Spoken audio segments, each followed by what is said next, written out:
Okay, hi everybody, it's Christina Merkley. It's the Working Visually E community. This was going to be a final one before I went on a bit of a sabbatical, figuring out what to do with this program. So they're interesting from a process point of view, what's emerging with all of this. So this is an unusual Working Visually E community, as we've extended it to the larger community beyond just my grads. If you are new to me, hello to people who I know for years and who regularly show up in the Working Visually E community. Hello and welcome to those of you who are new faces or maybe new to me. You may or may not know who I am. My name is Christina Merkley. I'm here in Victoria, British Columbia. I used to be based in San Francisco, and I have a long history of working visually, over 2 decades now, back in the days where we all kind of knew each other, and have been a kind of an instrumental person, I think I could say, in the growth of the field, because I've been a trainer and have trained many people who have gone on to be trainers and different people in their niche areas. My specialty as I've moved along, I started out as a graphic recorder, then I moved into process work, right? Holding space as a facilitator, and more recently holding space as a coach. I can do very surface level, kind of business, mental oriented coaching, and I also do very, very deep, energetic, spiritual coaching as well. And so that's kind of the lowdown on me. I have a whole suite of tools that I use with my clientele. And just looking at what's going on and unfolding in the world, right? It's just, for me to want to assist myself, my intimate community, the larger community, and all of you who are doing the same thing. You're planted where you are and you're dealing with things as an individual, and depending on your role, you're also involved with other people, be it individuals or groups, and hopefully helping them map things out and stabilize and remain calm and just figure out, which scenario are we really dealing with here, and how do we act accordingly. So let me just share my screen. I have a couple things to just share generally. And like I said, I'm a coach, so I do processing. So I'm going to talk at more the tactical kind of level and just share some things. Some of you are from the same length of time as me in this field, and you may be the same generation. I'm Gen X, so I've kind of weathered several different crises over the years. So I've learned some things, and of course we don't know what's going to happen with this particular one. So I'll just offer some perspective and soothing thoughts from my point of view, be that as it may. And then I think I want to move into some processing. I want to use the bulk of our time, depending on where you're at. You may not be particularly triggered or affected by what's going on.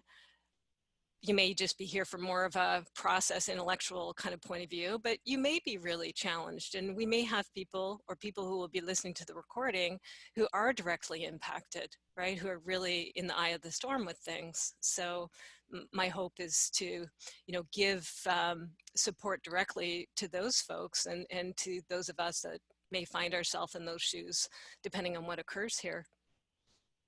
Okay, let's just do a quick screen share here. I want to talk a little bit about scenarios. Many of you may be very familiar with scenarios and probably have been in rooms as graphic professionals where you're dealing with scenarios, or maybe you're not aware of this, but I'm just going to rattle this off real quick because I think that's what we're dealing with here, right, as things continue to unfold and show themselves. Scenarios tend to work on axes. And I think, if I'm looking at this situation that's unfolding here, we've got an axis. I'm sharing, everybody can see this. We've got a virus axis here, right? So our good old little virus is starting to pop up here. Maybe it has teeth or not. And then we've got the economy. And then there's degrees, right? So to keep it simple, we could do 2, but since I think we might be falling into a medium one here, we'll see, right? There's, in the virus, it may be mild, it may be medium, it might be large in terms of its impact. And then with the economy, same thing. We might have mild, medium, and large. And this translates, if we kind of do here, because it's not like these things are nice and tidy.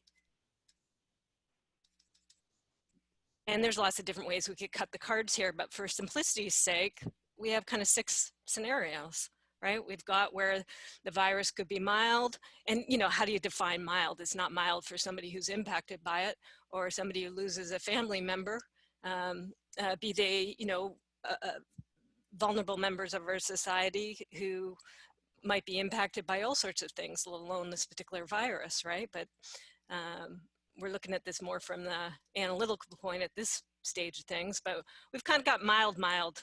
I think we're starting to move with some of the things that we're seeing happening with closure to different markets and things. We're probably moving out of the mild effect for the economy, but who knows, right? We'll see how this plays out. We've also got, we could go into medium economy. It might be medium mild with virus. It might be medium economy, medium virus effect. It might be medium economy, large virus effect, right? You can play across all these different scenarios. And when we're doing traditional scenario planning here, especially when we're visual practitioners, I didn't have time to create scenarios and personas and everything, but each of these 6 different areas, if we're just to name them, 1, 2, 3, or actually 9, right? 1, 2, 3, 4, 5, 6, 7, 8, 9. They could have different names to help us really galvanize onto them and figure out what these things mean. And we could draw different scenes and scenarios and stuff to really make it tangible about what these mean. But, you know, mild impacts, some medium impacts, some very large impacts could be coming our way. And when we do scenarios, we respond according to what the indicators are. And I have some clients who I've trained in visual skills. She might be in here, one of them in particular, who actually works with infectious disease here in Canada. And she's responsible, she's the project lead for linking all these doctors across our country. And funny enough, she came through my visual skills programs just this last year. So she very much and her team are dealing with this and their scenarios and what are the indicators, and when the indicators start to show up, how do you respond? And you put in your plans and you act accordingly. So some of you may be in different places in this, right? The scenarios might have occurred in a different or a different level of intensity. Some of you might be in the mild stage. Some of you may be in that really large impact stage. Next thing I want to talk about is impact as an individual.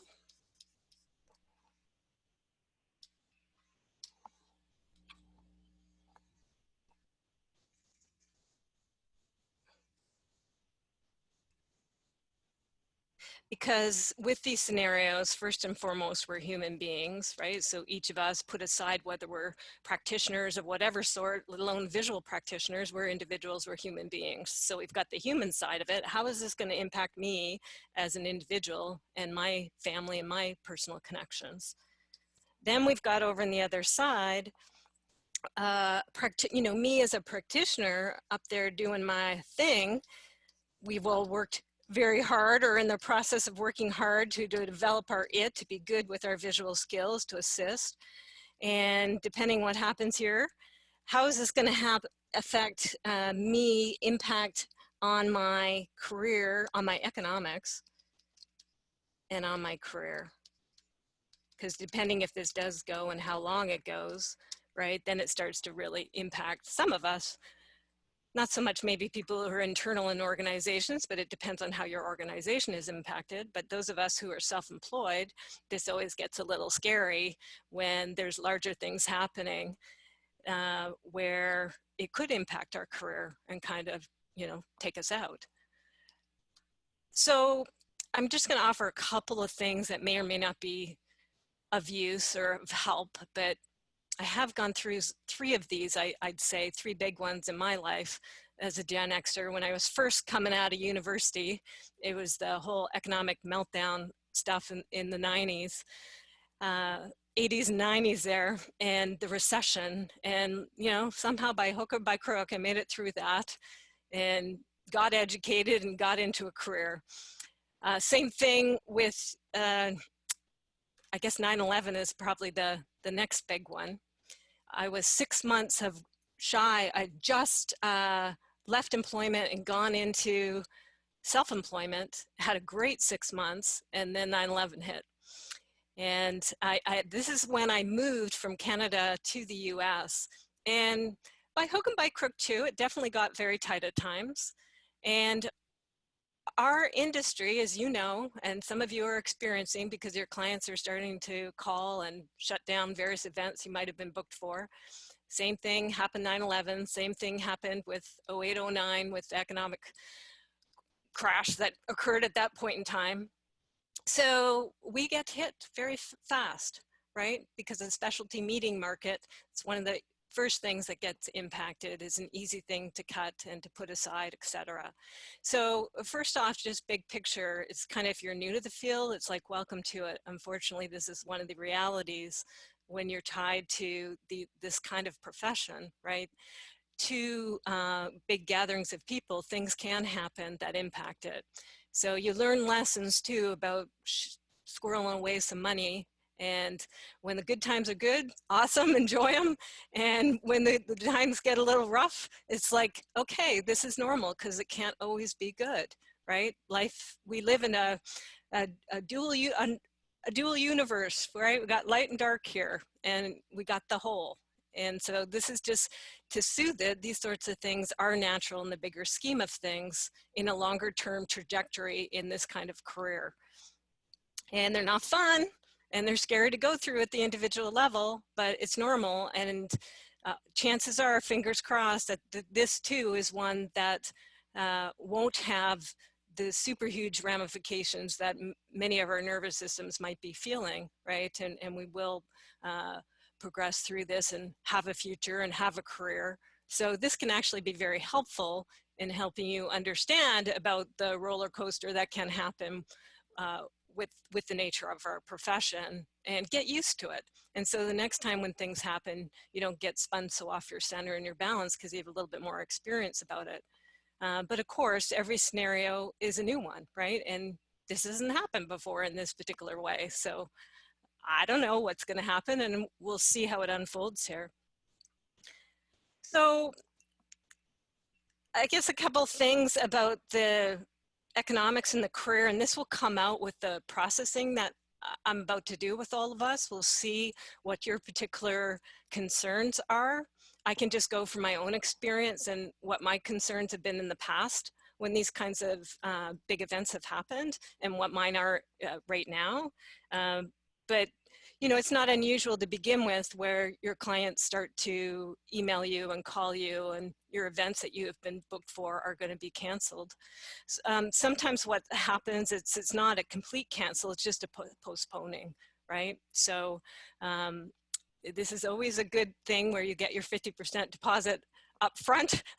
So if you've got your 50% deposit, right, part of those policies, that happened for me when I went through the 9/11 stuff, because I put a bunch of stuff on my credit card, and I like did hotels and did flights and stuff for a client, thinking I'd bill them afterwards, and then a crisis hit and I never did get paid, and I had thousands of dollars on my credit card, right? So this can prompt you, if you haven't already, and hopefully you did, right, put in, I do a 50% deposit to hold the date and make it transferable instead of refundable. Of course, depending on scenarios and situations, you can always change what your policies are.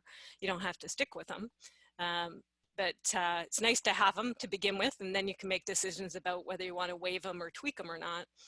So hopefully you've got your deposits. Usually, you know, clients are also responding at the seat of their pants too. And it's normally your deposits are going to be yanked on you, and they won't be if you've made certain criteria around them. So you've padded yourself with the nest anyway. And a lot of times it might get just rebooked, right? So we're seeing a lot of big, well-known conferences and events, now sporting events, and things being canceled. So with with your particular graphic recording or graphic facilitation gigs. Hopefully you got a deposit. Hopefully it'll just get rescheduled. So you'll see. If not, you'll deal with that scenario as it progresses. Also, banding together like we're doing here can be very helpful to when, you know, as an individual, you're going to have your own friend and family network, which is huge in these kinds of things as well. Depending on your connection with people in the field, hopefully some of us are your friends and your colleagues. And depending what unfolds, if we continue to do more of these kinds of forums, you're going to make more, and we're going to build resiliency, and we're going to build connections with each other. And depending on what people's individual situations are, we may be able to, you know, do, I don't know, micro lending or supports or something to support different individuals who are really being impacted. I can think of instances where members of our community have had natural disasters happen to them.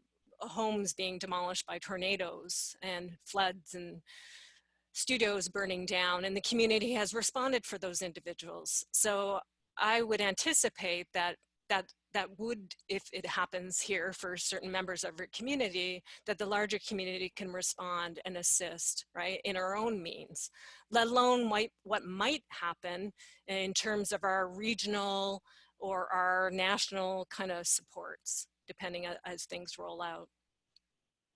The other thing I want to say, especially if it's in the mild to the medium, it's not a bad thing to have some time off. In fact, out of the whole 9/11 thing where I had a whole year off and I kind of had to move countries and my income really demolished and then slowly eventually climbed back up, that is when I created all the stuff that now I live and I'm known by. So having a whole year off there, I had the first time I came back after 9/11 to Canada, and it was a super rainy, chilly winter. And I was down to the bare minimum in terms of, you know, gigs and finances. And I had to maintain my nervous system to be okay, right? But I had a lot of time on my hands. And that's when I first created Shift It, which is the tools that I'm going to use with you guys today, some of them.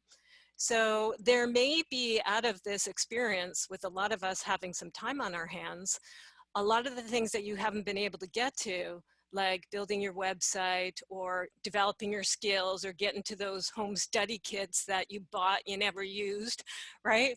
It'll be the opportunity to actually develop those skills and come back stronger than not having this opportunity to have some downtime. If you can maintain your, you know, your calm and your equilibrium as you go through this.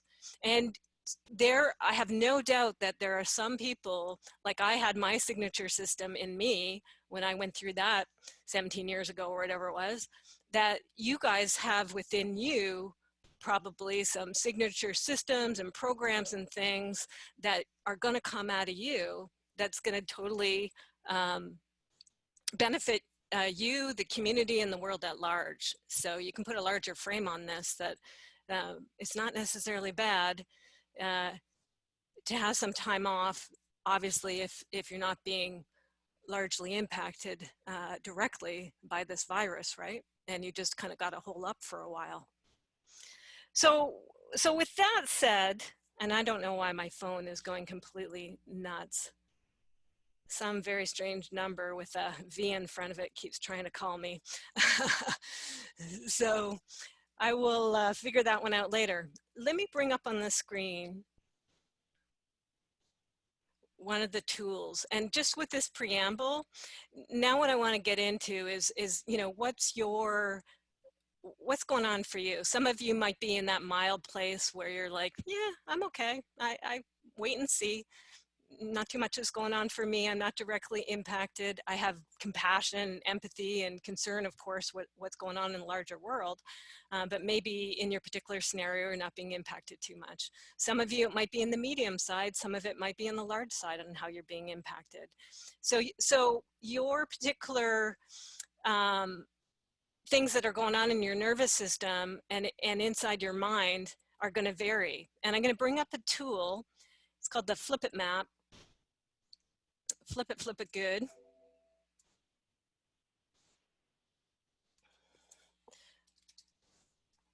save that real quick. Some of you have been through my shifted stuff, or those of you who are visual coaches, you're well aware of this. We do a lot of this in the Working Visually E community, certainly over in my shifted community. And these tools I'm going to use, and probably some more. I'm going to create a community support page off of my website. Patricia, my assistant, is working away on it right now, and I will follow up. Thanks, Pat. She's got it. If you've got the URL, would you put it in the chat? You may have already done that. And just do it kind of repeatedly as we go along, Pat. So folks will have access to that page. I also have posted some social media links, like over on the larger GF page on Facebook, and we'll put these links over there for our colleagues who aren't joining us live and want to see the recording and want to have access to these tools as well. So this particular map, this is really like a cognitive therapy approach. It's a way to pull out what's your rumblings, right? Each of us got two shoulders. I got a little sore one right now. I've been getting some chiro on. One of your shoulders, you've got an angel side to you, and the other side, for lack of a better word, you got the little devil side. So, and we're kind of duking it out usually in our mindset and our consciousness when we encounter anything in life, particularly something of the nature of what we're dealing with right now. So I want to invite each of you right now to determine which side is your angel side. Which side is the side that's like, I'm going to be okay, I'm going to get through this, the world's going to get through this. Right? Got more of that kind of positive, optimistic, grounded kind of side to him or her. If you're a somatic person, you'll be able to do this easily. If you're more of a left brain type, you might go, what the heck is she talking about? Something residing in my shoulder, but humor me. Most people I work with can do this instantly. They know, I don't know why, but over on this side is kind of my angel side. Then that would leave on the opposite side is your devil side, right? So that's who we want to actually mic up, and it's not the devil. It might be more like the scared one, the hesitant one. You know, you might have your child or your teenager activated, right? Your inner child, your inner teenager. So think of it as that terminology. Who's activated, right? Who's kind of triggered? That's a part of you we want to go and access. So this map has got a bunch of negative symbols and positive symbols. And the negative symbols are a way to get that language from that side of you that is scared or doubtful or angry or whatever it might be, to verbalize that stuff and just get it down. We're going to do this as a collective right now. And we might see stuff all over the place in terms of mild, medium, and large reactions. It's okay, I'm just gonna trust the process of how it comes out and in what order it comes out. If I'm working with an individual, I do the same thing. And funny enough, the same thing kind of happens with groups, that the perfect order comes out in the order it needs to.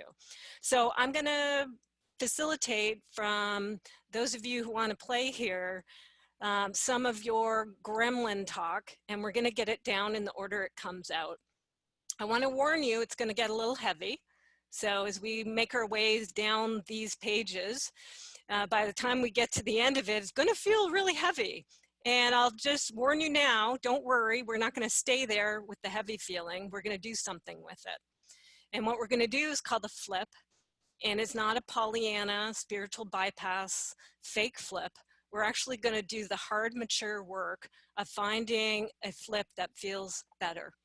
And you're going to see your nervous system will be activated for a bit, but hopefully by the time we're done this, your nervous system is going to be calibrated into a different place.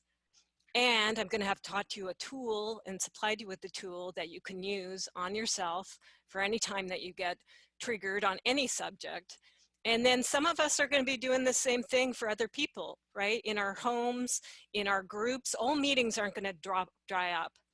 I'm here in a center that's actually attached to the emergency response unit for my community. So if shit really goes to the fan here, I'm going to be working in meetings, helping them plan and organize to help our community.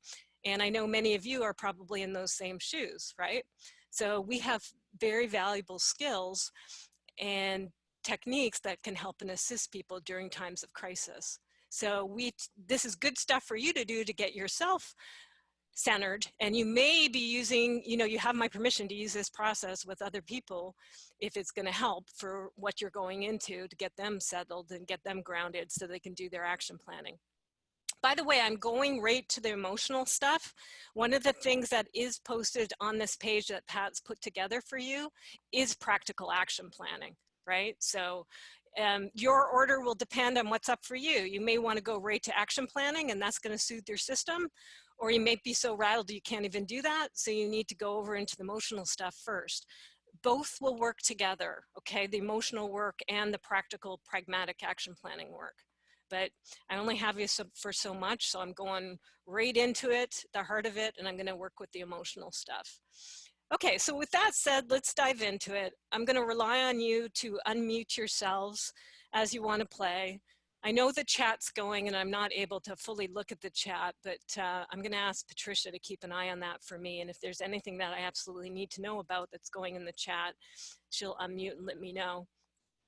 Also, we might probably see in the chat, for those of you who are able to watch it play out as we go, we're probably going to get more responses and things to what I'm doing with people in the chat.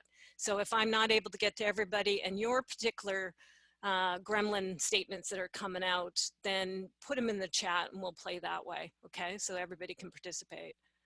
Okay, so let's dive in. Who's my first wonderful soul that wants to be vulnerable and express some of the things that probably many of us are sharing?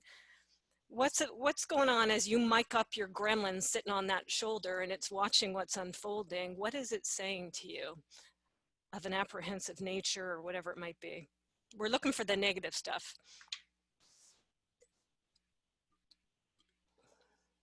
So I'll dive in, Christina. This is Renee. Hi, Renee. So I just literally saw about $8,000 just kind of go in flames, and also a revenue stream for 2020 that probably just totally disappeared. Yeah. Because of the industry that I was doing the work in, and what's happening with that industry, and they're already talking about not being able to recover before the year is out. Yeah. So the immediate takeout was roughly 8,000 plus the stream.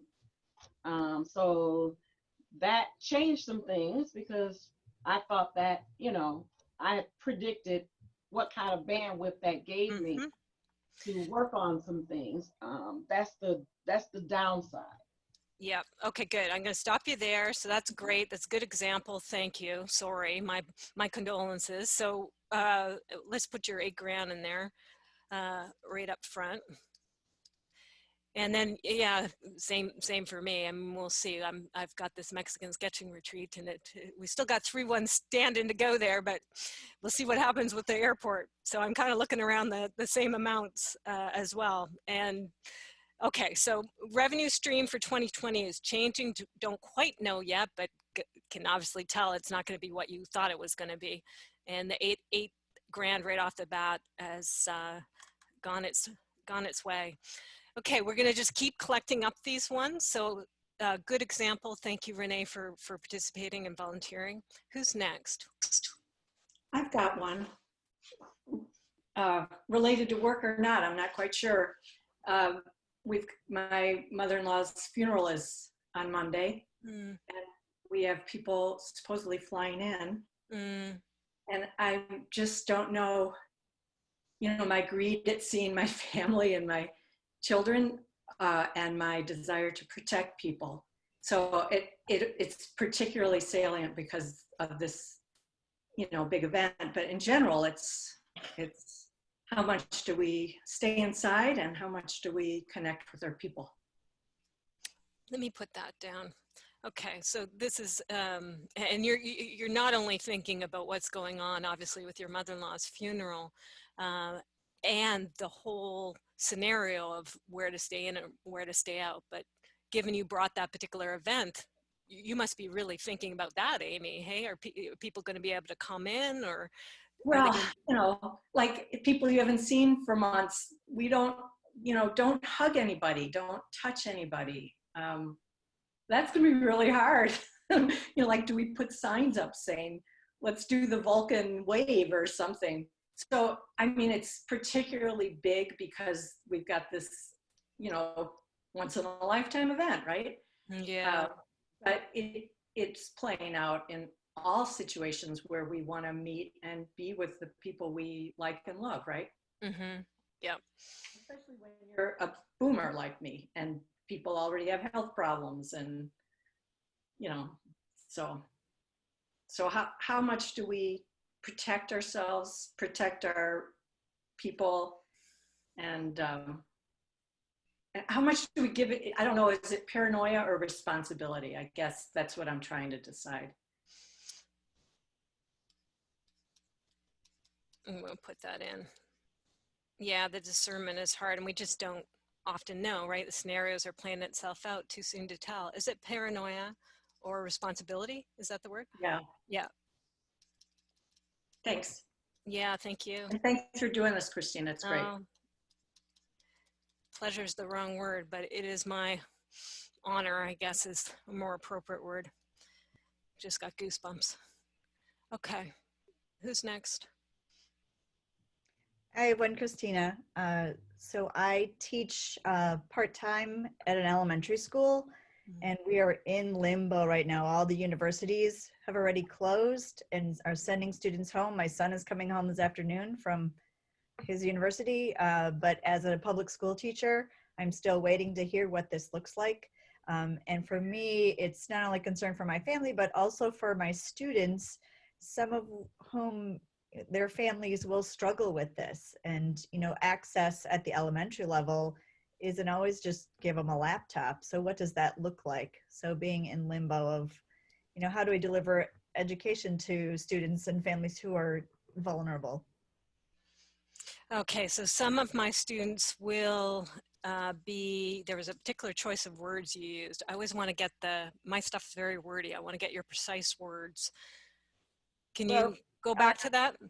Sure. My concern is really how are we going to deliver elementary education to some of students and families that are vulnerable in these very uncertain economic times and health-wise and everything. Yeah, okay. So how's education going to occur? Yeah. Okay.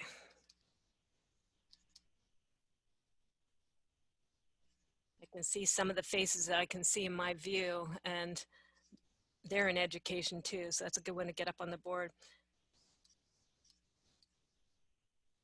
Okay, very good. Who's next? Hey, Christina, it's Debbie.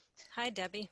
I think my biggest angst right now is helping my son. He's 12 and a half, and he's a very empathetic, sensitive soul. And he stayed home for a while from school this morning because he was just feeling sick to his stomach about what was going on. And I don't know how to help him weather this storm.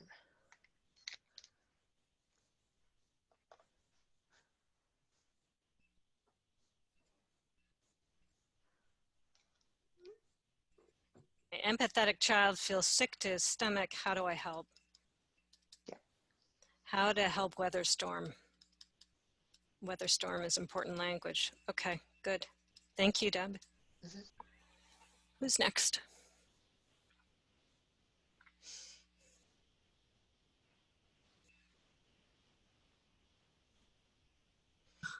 Dion has a question about, you want me to read it? Sure. I still have a full-time job, but did get a lot of planning and some investment to get my GR career going. It's obvious that the current crisis will affect my potential revenue. I'm wondering, how do I adjust and flip this? That may be part of what you're doing already. But. Yeah, so let me put, just got my GR career going. Yeah. Now what? Yeah. And I can see, Dion, is that all right as a sum up? Yeah. Several of you are going to be that earlier stage of your career. Yeah, good. Okay, what else?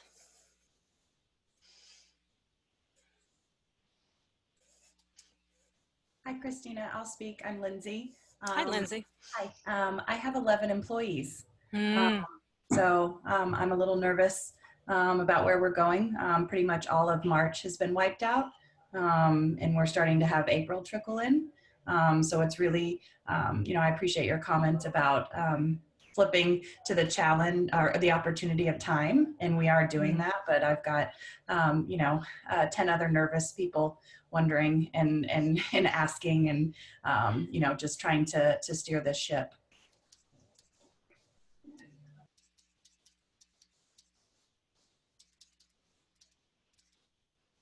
I'll put 10 nervous people I'm employing. Okay, good. Who's next? Christina, I have one. This is Heather. Hi, Heather.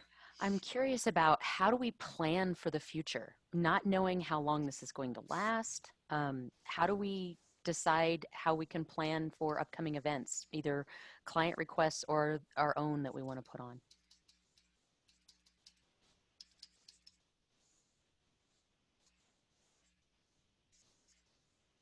Okay, good one. Thanks.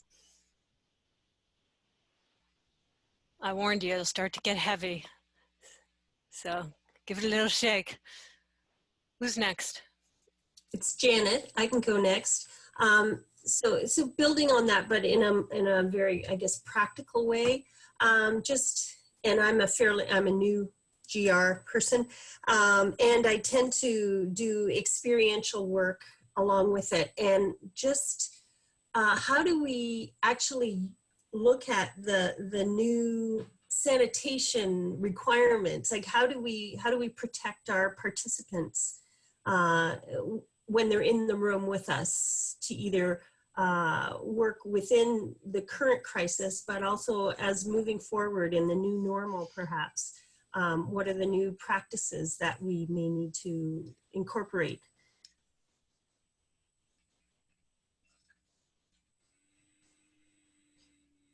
Okay, sanitation practices and others as new normal.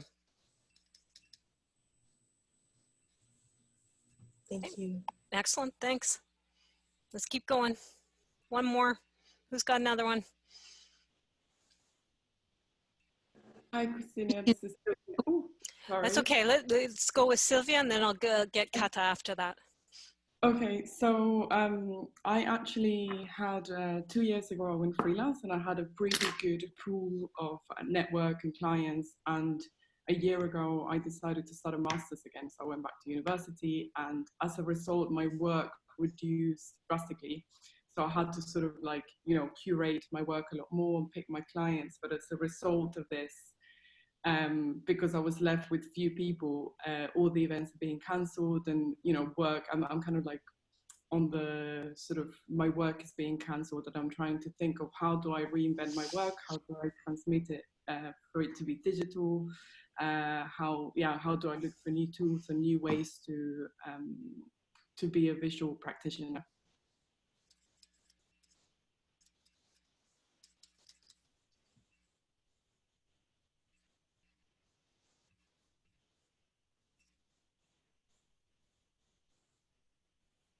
How do I look for new ways, digital, etc.?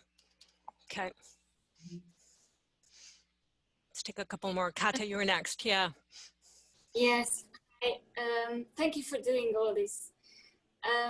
For me, it's about personal vulnerabilities. So I have kids. I live in a rent. It's flat because I've separated recently. 5 events got cancelled. So it's just this anxiety of how to be able to pay my bills, and how to, if all the schools get closed, which can happen also in Hungary because the universities are already closed. So then it will be difficult to find time to personal development when I have to entertain my children. So it's all of these packed together. Okay. Got that down. Thank you. Hi, it's Emer. Hi. Hi, Harry. Mine is kind of around, I feel this like sense of responsibility towards my clients to come up with, you know, new, innovative, kind of creative ways of doing what I do. But I feel so kind of depleted myself that I'm trying to work up the energy just to be okay, not to mind, you know, be in this super productive, creative space. So yeah, trying to, I guess, how do we, you know, nourish ourselves enough that we can support all the stuff that our clients are going through as well. I'm personally depleted to try and support others. Okay. Thanks, Emer. Okay, we're gonna go for a couple more. We're gonna fill this rate up. It's gonna just feel like, oh my God. Keep going. There's a couple on the chat. And yeah, thanks, Pat. Please read them out. Yeah. Okay, Paula just left her job in December to embrace a career. And Ashton, you know, they kind of tie in with the others too, but Ashton has a part-time staff person. This one hurts to hear too, that they don't want to let go. We all work like this too, so. And Paula just hasn't even gotten to start as a graphic recorder. She hasn't even gotten her start yet, so. Okay, thanks, Pat.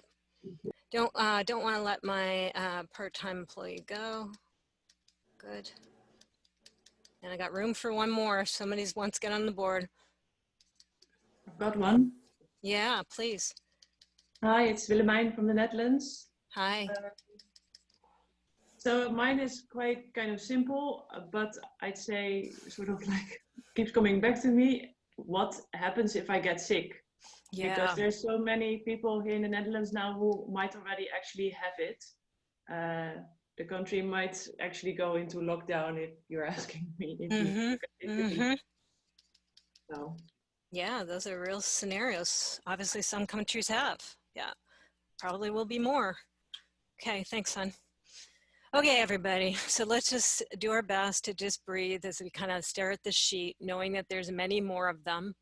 You're going to have this sheet and you can do your own particular version, but it's really a blessing to be able to do this in community to get such a diversity of reactions. Some of these may be yours, right? Many of them, some of them might not be, but you're going to see how this kind of works, and we're going to do this as a community. So once we get a sheet filled out, whatever we're applying this on, then we go to the beginning. And I always think it's like a parfait glass, right? You know those desserts that have different layers? And maybe it has the whipped cream layer and the cherry layer and the chocolate layer, and it kind of repeats. It's kind of like that. Like you can see all of these are actually dessert. And this negative stuff does have the potential in there to activate a strength within us and activate some potentiality. It's not an easy process, but I believe it's set up that way for a reason in life and the universe. So I really trust these layers, and they unfold. So we go to the very beginning and we take them in the layers that they came, because sometimes they dovetail into each other, particularly when you're working with just one person, because the beliefs are stacked up in a way, they're kind of like Russian dolls and how they're stacked up. So we're going to go to the first one. Now we've got a community, so we're going to call on friends if we need it. And this is where the chat can come in really handy too. So remember which ones are yours. You're probably not going to forget. I know the first one is Renee, so I'm going to turn to Renee. And we're going to do the flip it work. And like I said, this isn't easy work. So it might take a while till you find something, but we're using our nervous systems as a gauge. So I'm going to present the statement, and then the person whose statement is, their job is going to be to find the flip. And what I mean by a flip, remember we started out with two shoulders, and one of your shoulders is where that gremlin is living. On the other shoulder is where the angel is living. And you could think of other terms for the angel. Somebody's got their line open. If you could mute, I can hear the openness.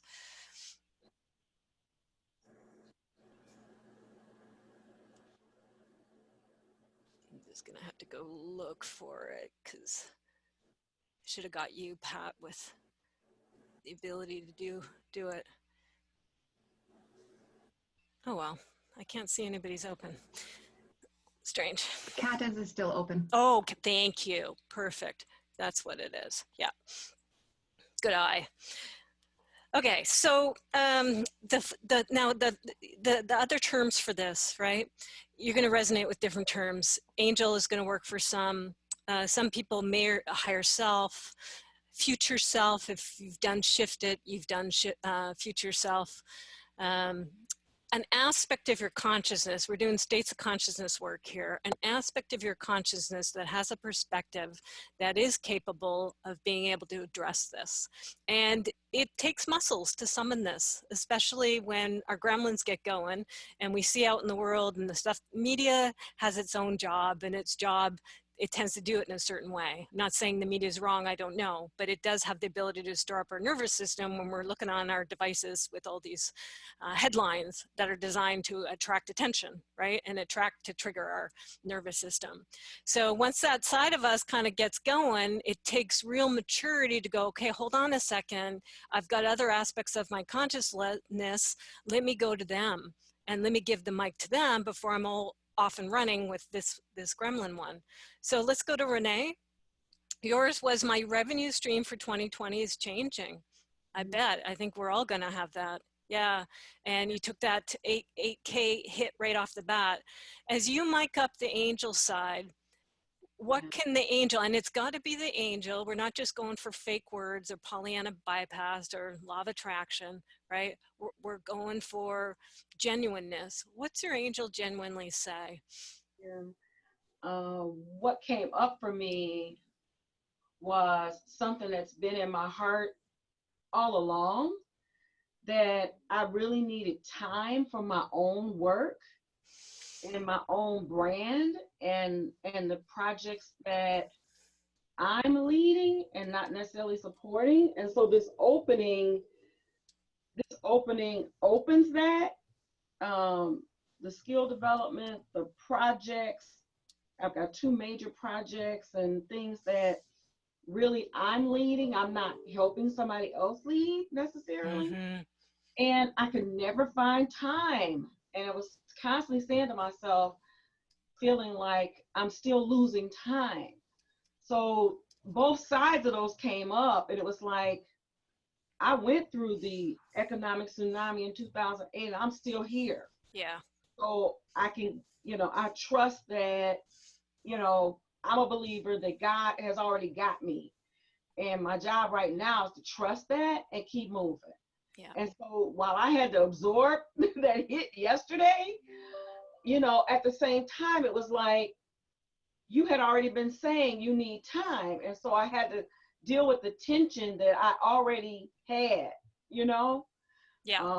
So, my choice is to welcome it and to lean into that. That's what my 2020 is about these things, and don't let the money side choke out what really needs to happen in 2020. Yeah, great. And that's in that mild to medium range of the scenarios we open up with. If it goes to large, that's a different scenario.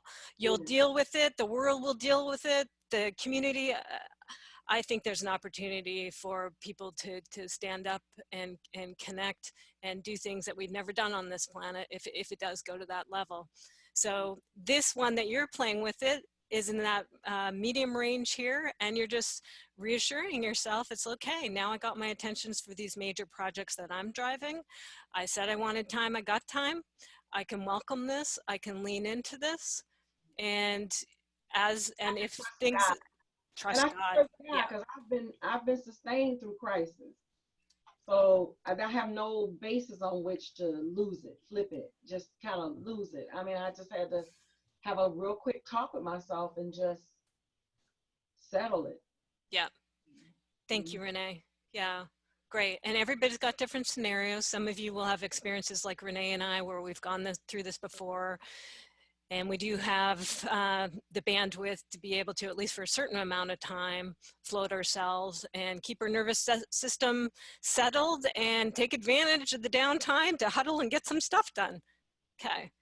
Now I'm going to go to the next one. We've got Amy next. Your mother-in-law's funeral coming up. Again, condolences to your family. It's such an important time to go through, let alone having to deal with all this stuff. But what does your angel say about your family's event and the hugging and touching?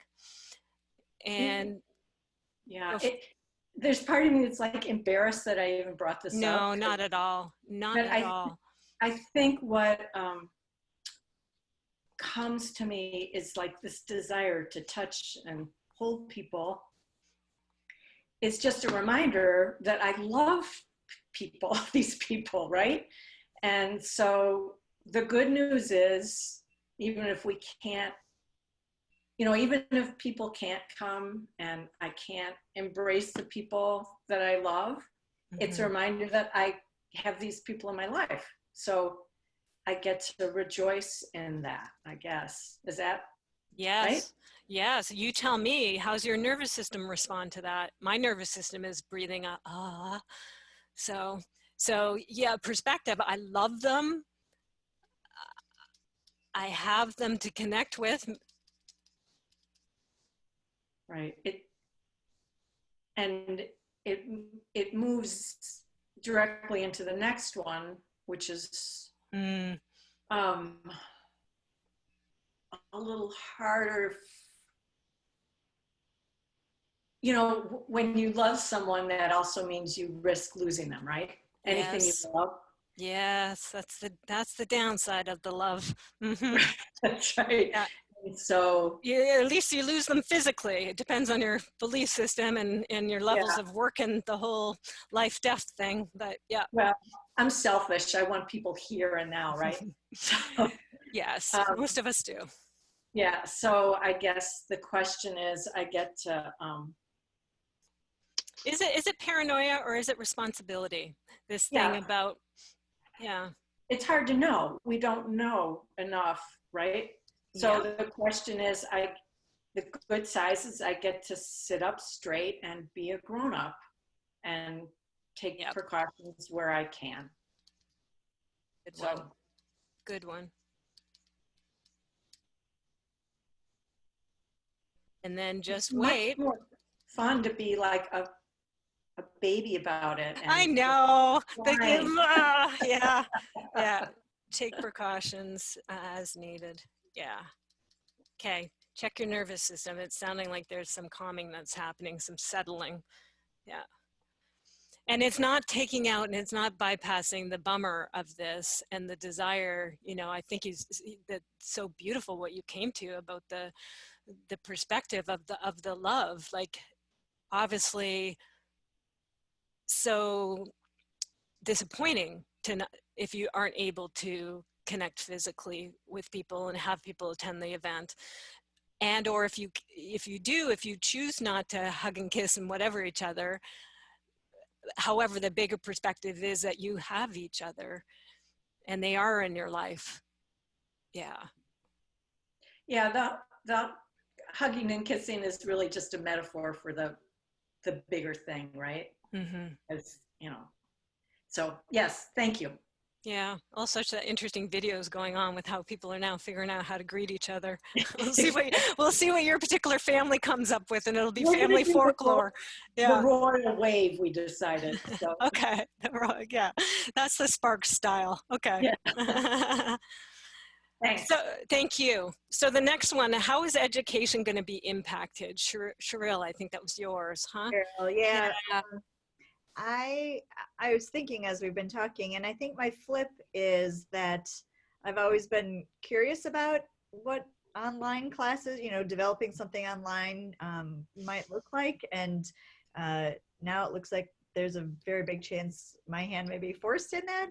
Even as an elementary art teacher, what does that look like, using technology and still allowing kids to use, paper, markers, paint, in their own spaces, but delivering. Yeah, cool. I can hear the wheels already turning about how can you structure this. Right. Yeah, and keep those people, those kids, and boy, I know we got parents who are wondering, what am I going to do if my kids are all at home? It's like, Cheryl's going to help them with their art, everybody. Good. Okay, thanks, hon. I can see the laughing and the shifting of the nervous system there. Yeah. And you deal with that and you work with that and you build according with that for now and see what unfolds from here. And then your angel will inform you about what to do if the indicators change from here. But that sounds like that's your action plan, is this. And then the bigger picture, isn't that going to serve you?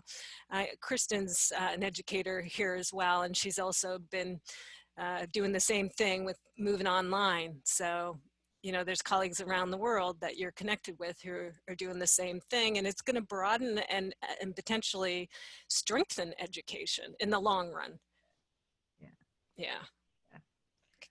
Okay, thank you. My Debbie, my empathetic child feels sick to his stomach, and how do I help him weather the storm? Turn the mic to the angel, and what does the angel advise?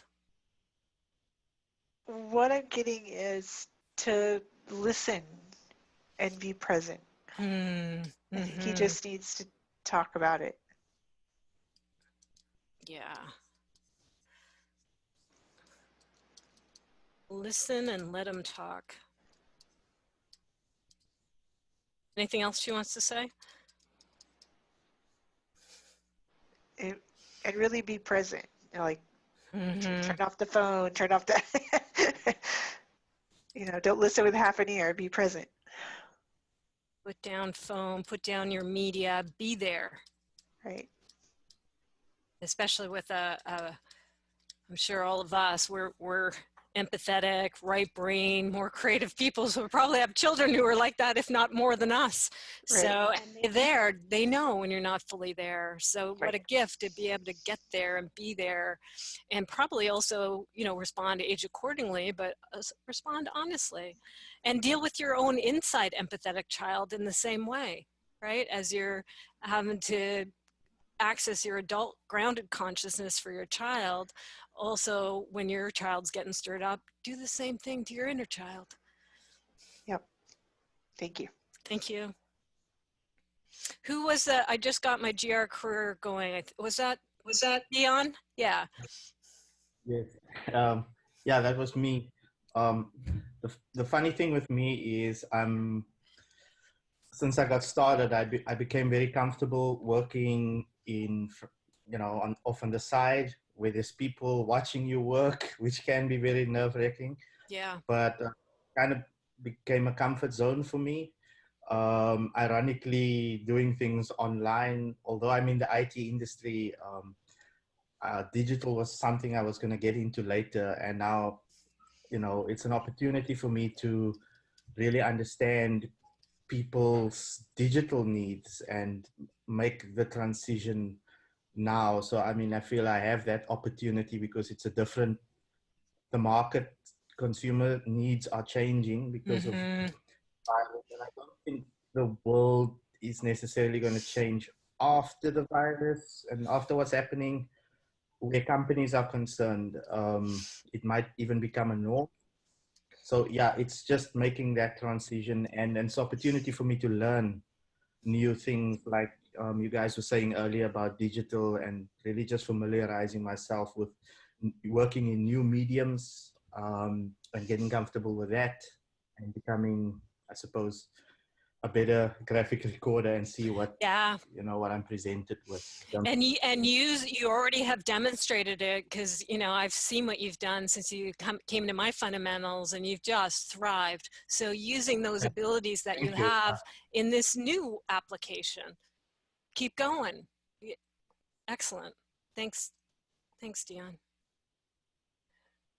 Lindsay, I think it was you with your obviously 10 nervous employees. So what does your angel say to you in the leadership position that you're in? Yeah, I've definitely been thinking about that and taking on board everything everyone else has been saying, and I feel that the first thing that comes to mind is I'm surrounded by other smart people, and to really give them a chance to shine, and to foster what they bring to the table, not just them looking to me or what have you. So I think I'm definitely wanting to focus on how can we leverage this time, how can we use this to facilitate some other things. I know a lot of people are talking about digital and virtual and stuff like that, and how do we react, and how do we pivot? So I definitely don't want to, I know I'm not on my own. I'm surrounded by tons of others and all of your faces, but you know, on a daily basis, it's hard to look them in the eye when I don't know.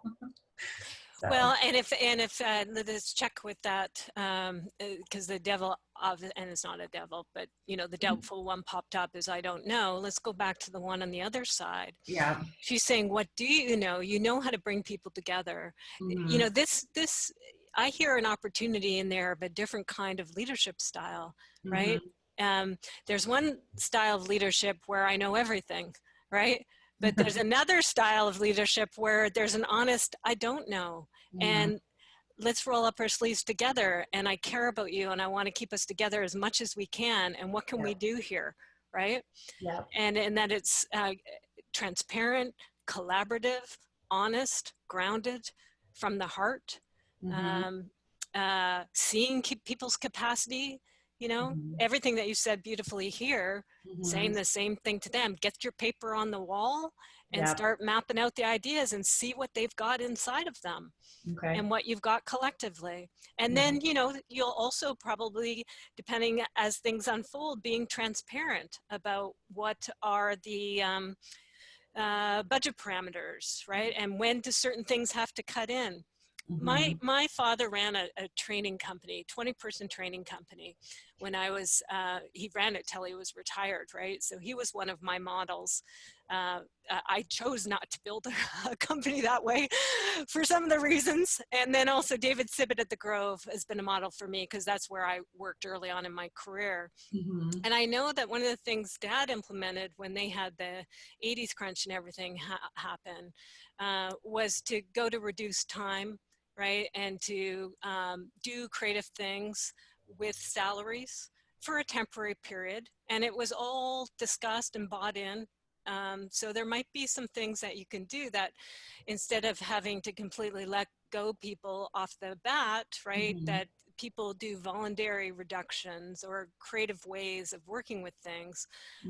You'll just see who you have and where their heart is about that. But it'll be interesting to see is, as you all talk about this, how they feel about it.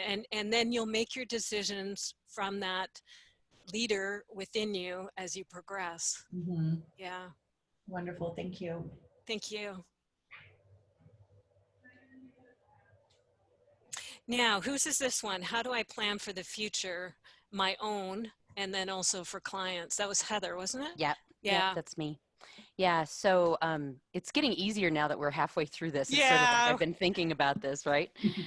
Plus I know this chart, and I also know myself. And so I kind of went to my tried and true, which is I've got plan A, and that is pretend like nothing's happening and just keep going. Plan B, which is, okay, I understand the current situation. What's the fallback if it doesn't happen? It could be an upcoming workshop, or it could be an upcoming client thing. But then I've always had this plan Z, which is if everything falls apart, then I know that I have strengths, skills to support me. So that answers the question, but it doesn't solve the feeling that I'm having around it. And I think that's where I'm having trouble flipping that. Let's go into the feeling. And where is it? It's below my solar plexus, right into my gut. Yeah, root chakra. That's, you know, this kind of stuff. I meant to mention that earlier, so I'm so glad you're saying this because now I can bring it forward to everybody.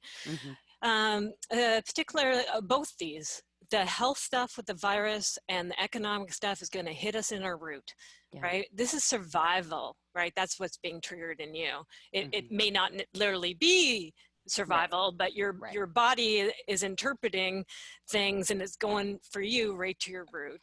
Yeah. Yep. Okay, so what does your angel say to the gut?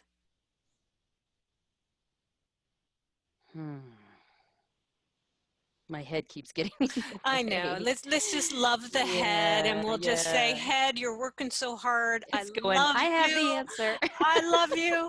We'll go to the head. We'll go to the head second. Well, let's go there if the head says it has the answer. What does the head say? Or is it just plan A, plan B, Z? Yeah, it's like, hey, I told you already. Yeah. Okay, that's what I thought. That's what I thought. So thanks for Nothing sharing. more to add. Thanks for sharing, head. We love you. The left brain is needed. When we're ready to do action planning, we'll go to you. So now let's go back to the angel, because this is the emotional, and the head's not going to be so great with the emotional. Let's go back to that angel, that future self, that higher self. And you got your poor gut there that's been triggered, understandably, from, you know, these perceived, at this point, they're perceived, right? You're not, as you know, you're not sick, or anybody immediately close to you is. And it hasn't gone completely dire tits up, excuse the phrase, for the, economy. Right, we're not there yet. Yeah, right? we're not there yet. But the gut's going to anticipate. Yeah. So what does the angel say to that gut? So actually the gut is saying, not even the angel, but the gut is saying, trust me. And it's a gyroscope, right? So it's going to find balance and level no matter what happens. It's going to constantly be moving to maintain that balance. So that's why I feel like I can trust it. It's almost a mechanical guarantee. Well, there's that it has an answer. Yeah, my guess there's the gut's probably got two things. One you're speaking to is wisdom. Right? Because we literally talk about, you know, my gut hunches. Right. Enteric nervous system. Yeah, we have a brain there. So so we're gonna honor, say to the gut, I honor. You're right, you're wise. So thank you for being that periscope. Thank you for doing your thing. You're on it. There's I bet another part. See if that takes care of it all. Or is there another part of the gut? That's like the brain part of the gut, right? That's the enteric nervous system working with the central nervous system saying, we got this. Yep. But yeah, there's something else there. Yeah. And I don't know if it goes back to what Amy was saying about paranoia and responsibility. That really, really hit me in a really profound way. But I can't describe, I can't put into words what that other thing is. So I'm going to go orphan rescue on you. Oh boy. She knows what that means. Okay. This is one of the resources, everybody, that's going to be up there on that page that we're going to share with you. We're dealing with states of consciousness. So we've just gone, when you drop into the body system down there to that root chakra, now we've gone survival, right? Yeah. So there's understandably an aspect, a part of your and probably all of us here. So you're doing us a great service by doing this work, Heather. That somebody in there is uncomfortable. So we got your angel standing by, and there's your brain standing by, and there's the brain part of the gut standing by, but we're going in and we're going to rescue.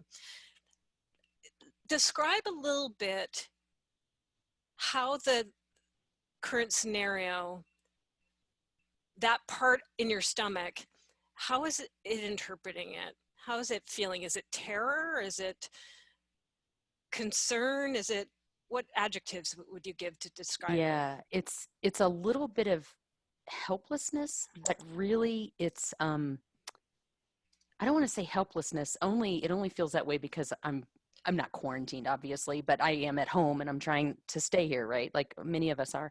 But I feel like there's so much I want to do, but I can't. Yeah, good. Okay, good. So helplessness, so much I want to do, but I can't. What else?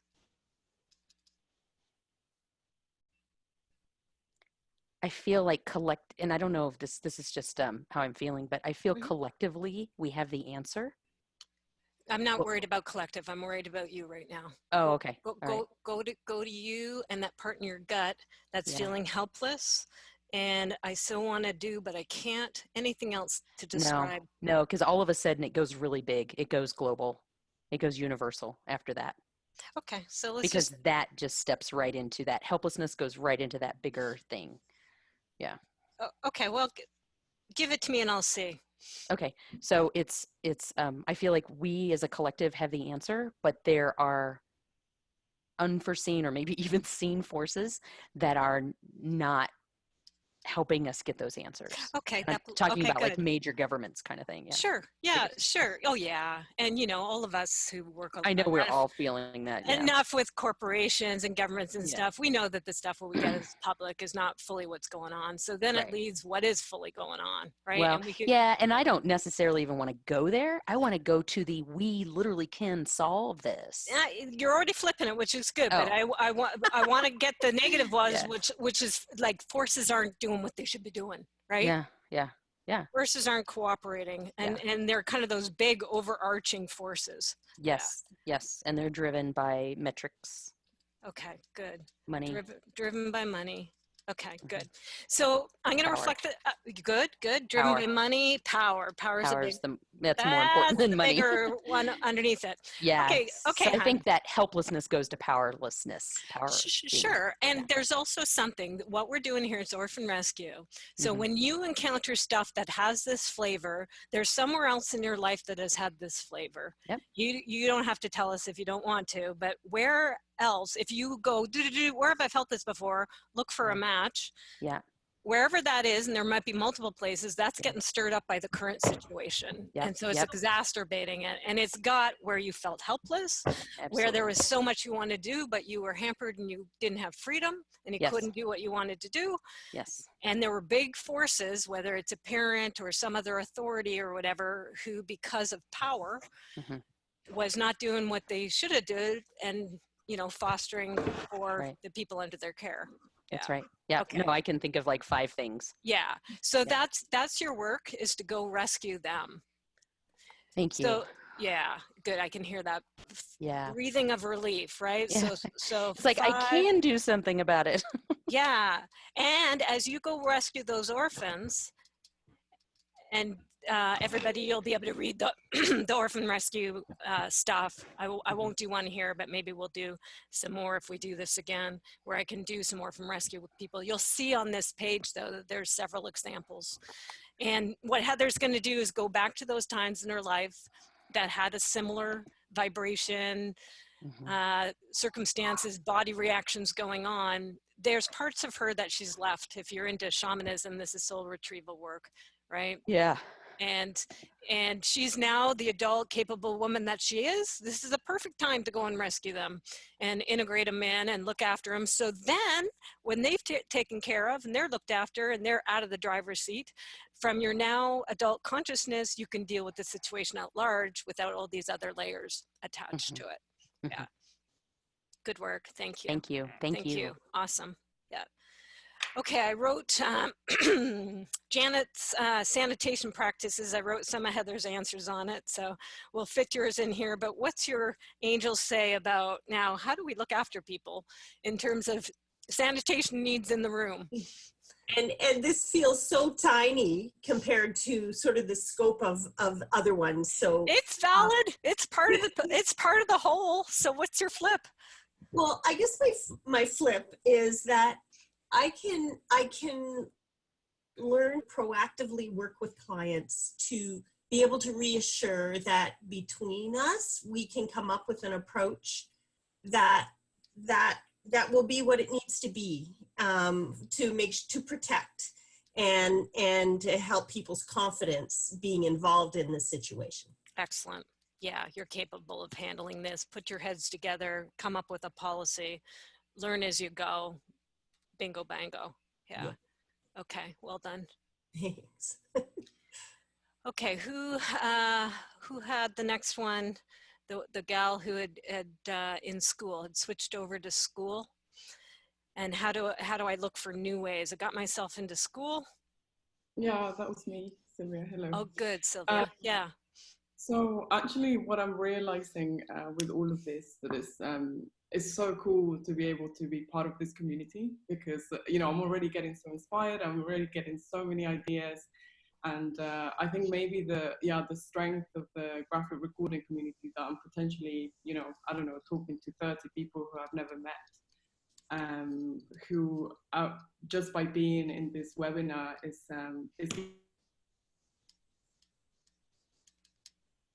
Was that me who disappeared or her? I think it's her. You guys can hear me? Yeah. Yeah, okay, good. Yeah, well, we got the gist, good, which is community. She's already feeling better. And isn't this the power of these things can bring us together? We see the best in human beings when Giving me a adversity lot. comes out.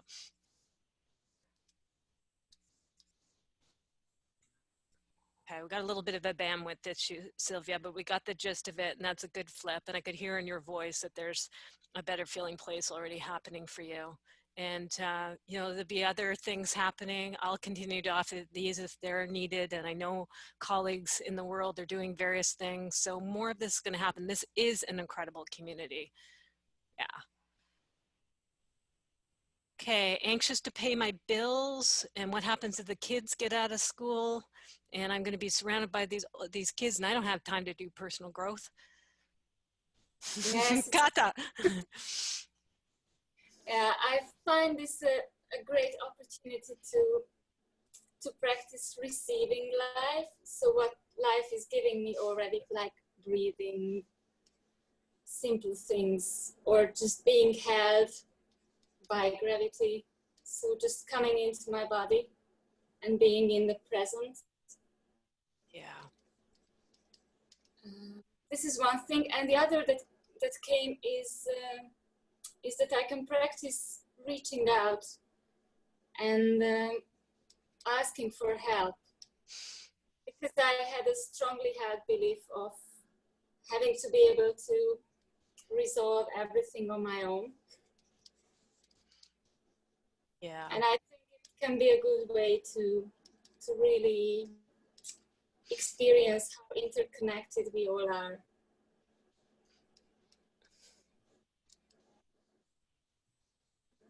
Yeah, it's a reminder. It shows us, right? It allows us to come out as human beings and really help and assist. Yes, and be vulnerable. Yes. So that I can experience that it's okay not to always be the strong one who can do it on my own. Yeah, and that is a strength in being able to be vulnerable and to reach out and to connect at that heart mammalian level with each other. You model and demonstrate the way. Good things to be teaching your kids. Thank you. Well done. Thank you. I'm depleted. I notice I am super depleted. There's a part of me that wants to be all innovative and rah, rah, rah, and go, go, go. This is Emir's. But damn it, I'm tired and I'm exhausted and I'm hit right now. So what does your angel say? I feel so inspired by Kata's response. And that just makes me feel better. Just what she said. It's like, oh, that's beautiful. What part landed for you? The simple things, I think, and the kind of the gift of life as like, and a lot of people are going through this here as well in Ireland of like, oh my God, the schools are closed and gosh, I can't work, I have to look after my kids, and just hearing that kind of flip of, oh, this is an opportunity to spend more time with my kids maybe and enjoy, develop that relationship. And firstly depleted. Yeah, I just don't feel well.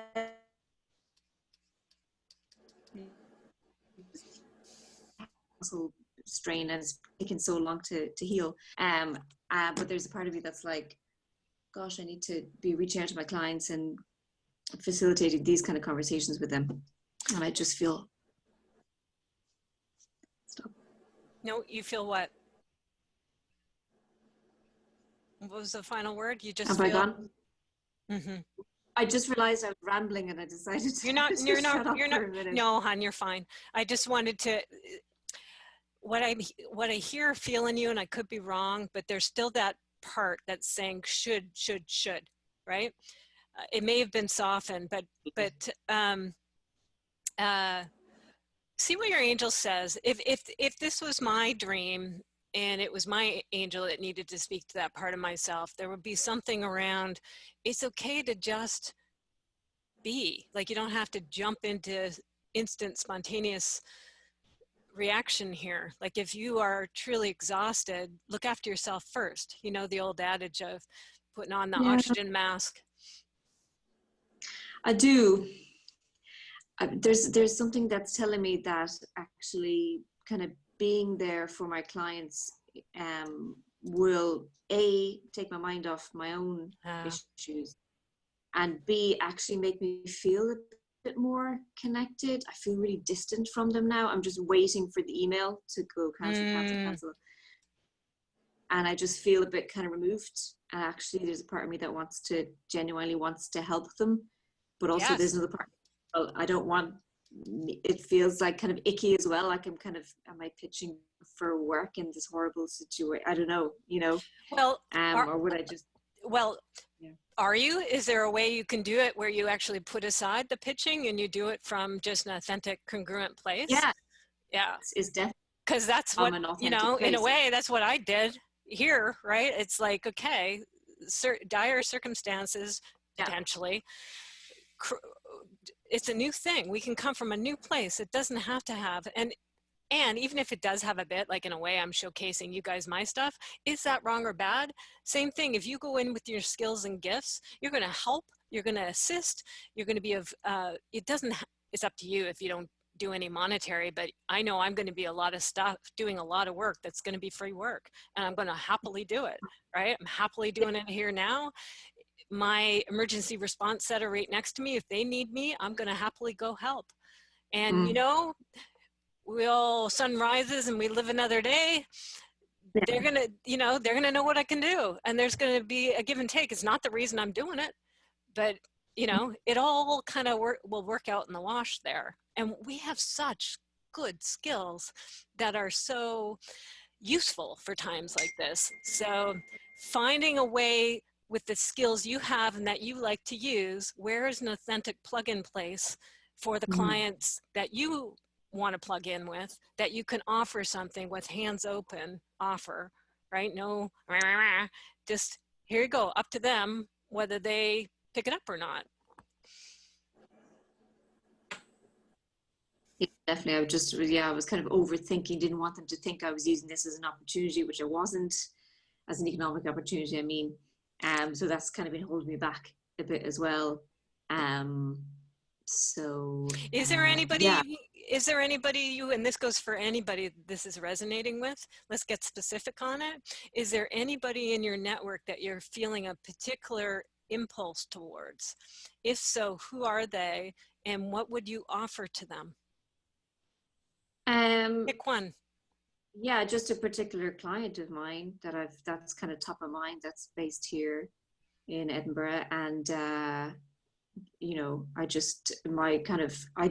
I'm worried about how they all are doing, kind of, and it's more about kind of, I guess, facilitating conversations, something similar to this around managing their feelings, kind of like bringing a bit of grounding, sort of kind of neutralizing some of the kind of high emotions.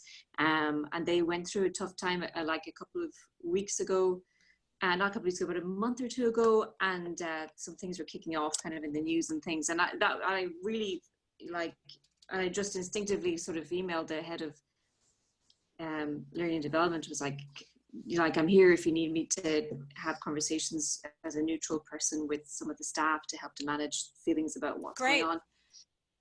Yeah, she just said, thanks very much. And, you know, so I could totally do something like that. I think I've paused too long myself. I should have just gone in there like I did that day and just kind of offered it openly, you know, as a genuine wanting to support people. Okay, so there's lessons learned in that, where you know, this part that was doing it, that prevented you from operating with that impulse when it was there.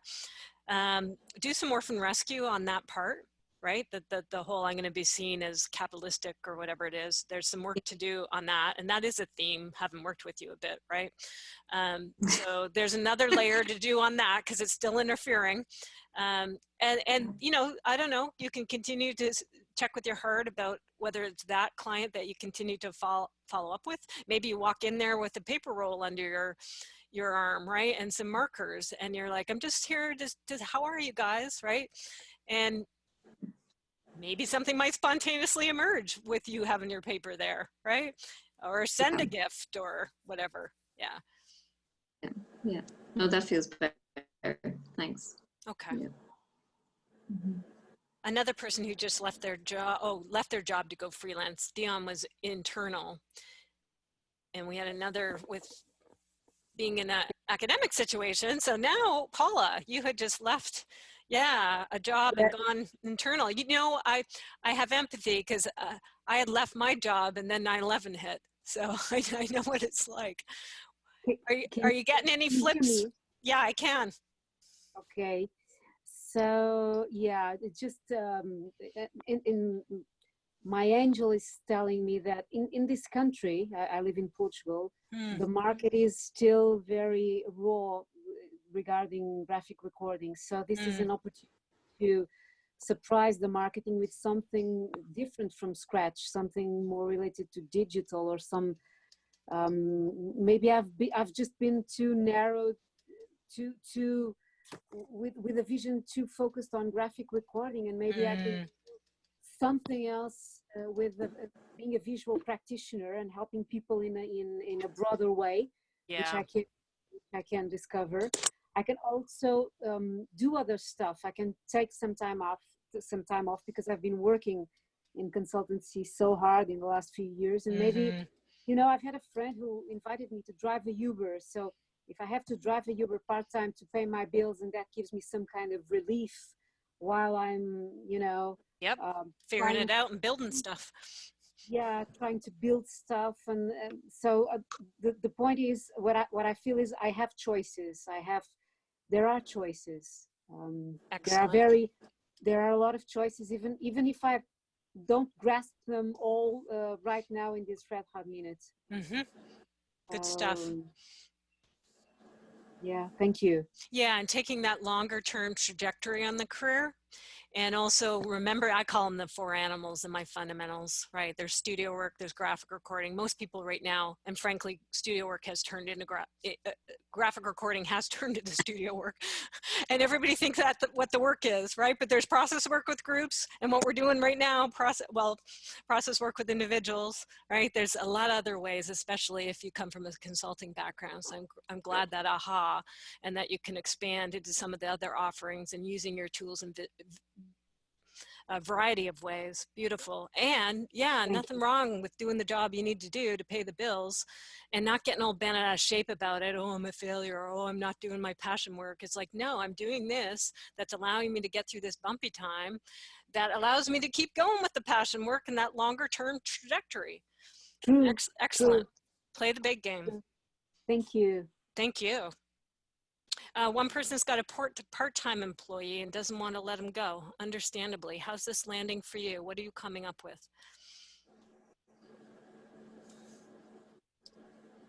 Hi, that was me, Christina. Can you hear me? Yes. Hi from Nova Scotia. Hi. Hi. Yeah, so I hired someone back in September when things were going really well, and you know, we've got some really great systems in place, and now like the majority of the jobs that I had lined up for this year have officially been canceled. So I'm just feeling in a tough space where, you know, she's like an integral part of my business now, and I would really not like to let her go. So yeah, that's just sort of what's been coming up for me this week. Yeah, of course, you are in a tough place. Let's get your angel mic'd up and see what your angel or future self or whatever aspect of your consciousness can offer some perspective. What can you access? What kind of starts to swim out to help soothe?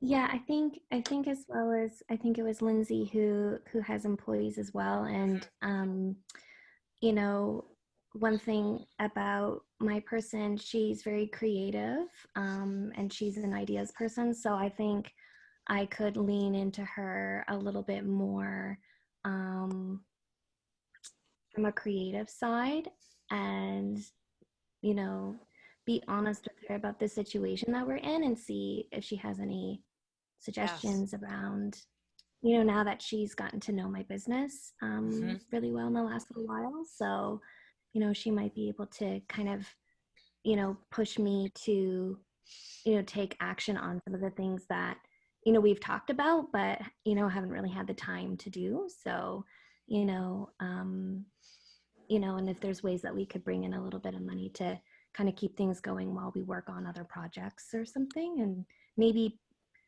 it's an opportunity for me to let go of a little bit more control and allow other people to be part of that creative process with me instead of me just kind of doing it on my own all the time. Good. Yeah. Again, we're seeing, isn't this interesting? We're seeing some themes here with those of us in leadership positions. There's an opportunity to shift the way we lead and to do it from more of an egalitarian and invitational kind of place. Right? I hear that one you're saying, open it up to her, be honest, put your heads together, see what the two of you can come up with. Who knows, it may come to that where you do have to let her go. But the process of what you went through to get there, the amicability between the two of you will probably be very high. And maybe there's ways like, the Uber thing, ways that you can get her placed that she can stabilize herself and you for the interim, and maybe you can bring her back on when times come up again. But hopefully, yeah, thanks again for this. Yeah, my pleasure. Hopefully with the two of you putting your heads together and her creativity and yours, it's not over quite yet. There's things that you can come up with, and who knows where that will lead. Take it step by step and do it in a transparent way. Totally. Okay, thank you. Yeah. Okay, and now we come down to the, it's brilliant that this is the last one on the map, and talking about Heather down to the root, right? Because this is the real root one for all of us. What if we get sick? What happens if I get sick? Who's with this? Yeah, that's me, that's Willemijn. That's why I also spoke at this last place, because I kind of felt that it needed to be in this last place. Yes, it's so down to the core of it. Yeah. Okay, Han, do the work for us and we'll help you. Yeah. How do we flip this? What if you get sick? Some of us are going to get sick. Yes. Yeah. So the very simple, short sentence that comes to me on the angel side is, you'll be fine. You will be fine. And you are stronger than you think.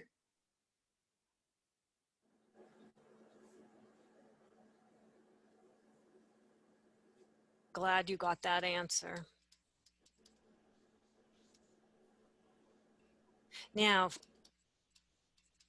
is that doing it? Is it shifting your, as you tap down in that and you go to that deep place and your angel counters that? Is there a shift in your nervous system from where you first were when you were going, what if I get sick? Yeah. Not completely. Understandable, because it's a big one. Yeah. Good. So the part that got soothed by that, we'll kind of push that to the side. Let's go to the part that's still there that didn't get soothed by that. What's its yeah, but? What is it saying? There's layers to this. Yeah, but how do you know? Because this is so new. Right, good. Valid question. Good. So what does your angel say? Even if it's new, you can trust me. Great. See how that lands. If there's any other yeah, but, let's hear it.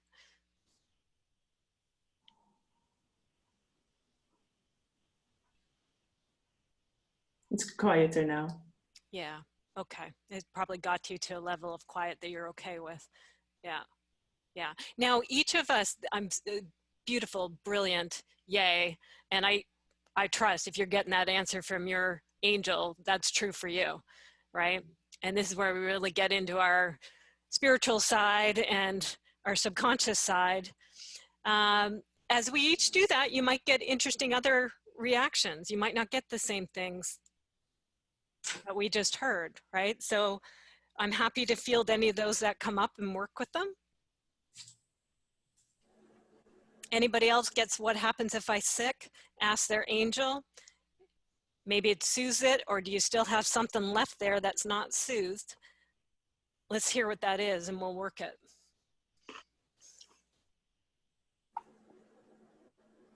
Anybody got what if I die? Yeah, okay, so let's go there.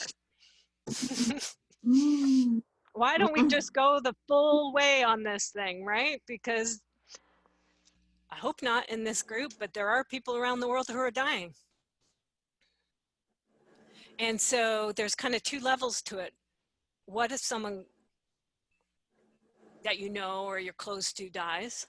And then what if I die? And not everybody will be maybe comfortable going here, and that's totally okay if you aren't. I respect that. Others of you are going to be more comfortable with more metaphysical, deeper territory, and you're ready to go here. This is also, by the way, an opportunity. No matter what happens, chances are, statistically, even if you get it, you're going to live. And what they're saying, in the, from what I've been reading anyway, mild, sometimes you might not even know you got it, sort of thing, right? That's statistically what's being reported. People are more vulnerable immune systems. The elderly are getting hit harder. And this is what's happened in the world with flus and pneumonias every season, right? And some perfectly healthy people may get hit by this. So I'm one who goes here. I had my sweet little puppy dog be killed feet away from me from an accident a couple of months ago. And I've really had to work with, I don't have children, so he's the closest thing to me for a child, right? And I know it's not fair to compare an animal, although some of us who are connected with our animals, they are our family, but to a family member or to yourself. But it has actually been a gift, as horrible as that experience was. It has been a gift because I was already a metaphysical, spiritual person, but it's got me to a new layer with that. And I'm actually connecting with my dog on that non-physical level and his spirit in much deeper ways, which is teaching me. And my work, I have mediumistic kind of abilities, and so my work is moving more into some of that as well. So it's been a real journey. So there's levels to this, but this is an opportunity with these sorts of things, whether it pans out or it doesn't pan out, largely in the world or near you individually, to stare this in the face, because we are all going to die. It's only one way out. And everybody who we know is going to die too. In Western culture, we tend to not pay attention very much to that reality and to that fact, which I think is a detriment to us. And many different practices will use, if you were about to die, you know, how would you live your life as a way of being present and putting things into priority. And I think that's part of what's going on here, is that we actually do have, if we care to use it, an opportunity to deal with the facts of life and stare them in the face, facts of life and death. So with that, help me. I can certainly offer mine if nobody else wants to go, but I'll give you the opportunity first. What if somebody close to me dies? Christina, this is Renee. What you said was really resonating, because I was kind of sitting in it myself thinking, what if I die? And it just made me think about, and I've been feeling this for some time, so I just think that that stuff is moving me closer to the things that I'm deeply feeling, is that how do you, you know, it's an opportunity to live more present with humanity, with being yes. human, and also in openly connecting with other people in ways that are deeply human. And I have felt so much lately that we totally skip over that. We're so tasked and so driven that we forget that there are people connected. And so part of me, you know, really feels like the opportunity is to really be, you know, to just really for real be, and to engage with other people, you know, as people. It's just like, you know, I have felt that so much. And right now, that's what's really coming up for me, is that, you know, be deeply human right now, and don't change that. Don't, you know, I hope that what we gain in our humanity, we don't lose when some sense of new norm comes back, right?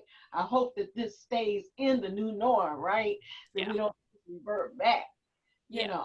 Yeah, and with the quarantines and isolations and things that have to happen, that it doesn't turn it into the other, right? And that we keep our hearts open, and the world at an individual micro level and at the macro level, that we respond from the heart, that we respond from a humane place, that we help and we assist, right? And we deal with the humanity within us and in front of us during these challenging times. Yeah.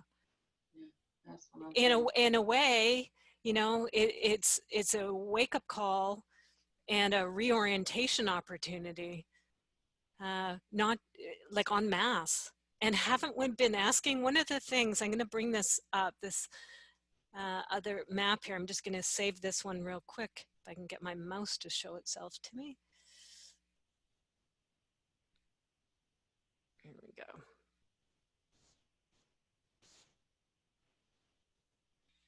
There's another map I have, and it's on your page. And this is called the Planetary Magnetism Map. And this is another level we can play. And this is probably a good place for us to close out today. And thank you, everybody. It's been a huge honor and opportunity and blessing to be able to hold space and do what we've done today. And I thank you for coming and being so vulnerable and so honest and being able to work at these levels. This is what process professionals are about, right? A rare and unique breed, and we're here and it's game time. So, and you're doing the work yourself, and you're doing the work in your networks. This particular map, and we'll do some quick closeouts for those of you who have stayed with us. This particular map allows you to basically place your vote. It's like a wouldn't it be nice if for our planet. And I think it gets to what you're speaking to, Renee. This is at the macro level. We can certainly do it at the individual level, like you're speaking, human to human, right? As opposed to human to humanity, which is what this map does. But project ourselves out into the future. Our vision, I don't know, you can each individually pick how far out, whether it's weeks or months or years or decades, right? But you can put the date there. I have been drawing 2020 on visions for 20 years, and we're now here. So now let's put another number here, right? It's not going to end at 2020. So put a number here, and then put we have, we are, right? Project yourself out into the future. Make it a best case scenario future. Boy, it's interesting seeing, I've been in change management stuff for a while. It is very interesting seeing the rapid change that is happening. We do have the capability to change on a dime if we need to, right? Hopefully the changes that are being made or can be made in the future are done, you know, with intelligence instead of just reactivity. But we do have the capability to make quick moves, hopefully intelligent moves, right? So let's pretend, let's put our visioning abilities, and it's not pretending, it's pre-paving. Let's put our focus on what would we prefer, right? Let's talk about scenario planning. Let's get out in the future. Whatever's going to happen, happens here. World survives, humanity survives. Yes, maybe we've taken a dent and different things have occurred, but we get to a place here out in the future that is a good place. This is a map to write that world down. We are, back to some of what Renee was saying, we've increased our humanity. We've increased our ability to connect with one another and to offer support.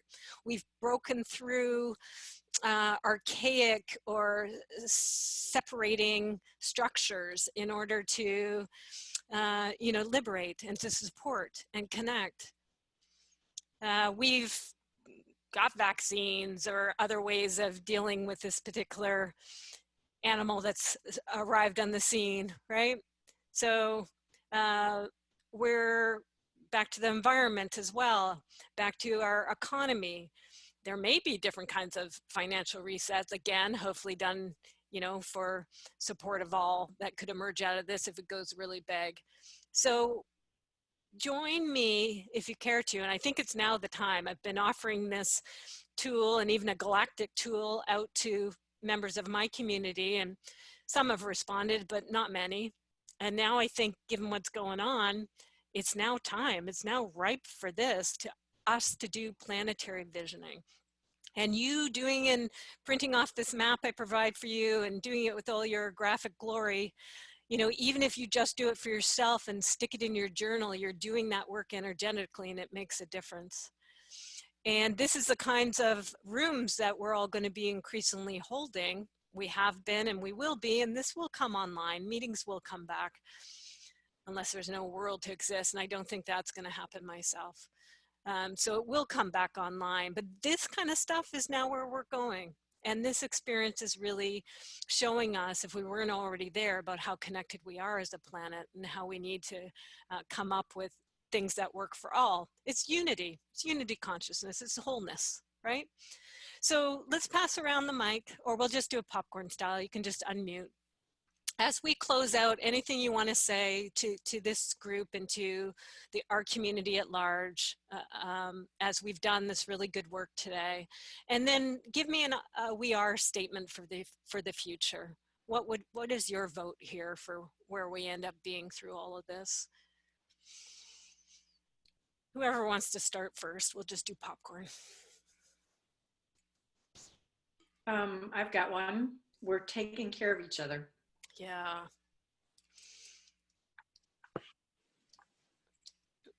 Poke into taking care of and give me a couple adjectives. What's that mean?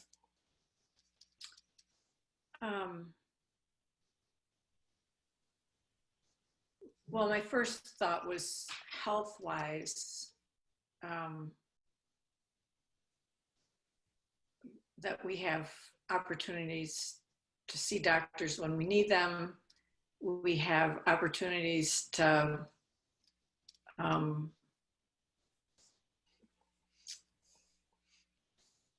that the world community comes together and is able to coordinate approaches to health crises like this, which we're not doing as a world community. Right. We're getting there. We're doing it better than the last one. Yeah. Yeah. So is that enough? Yeah, good. That gets into it. Thank you for coming, Amy. Thanks, Christina. Good.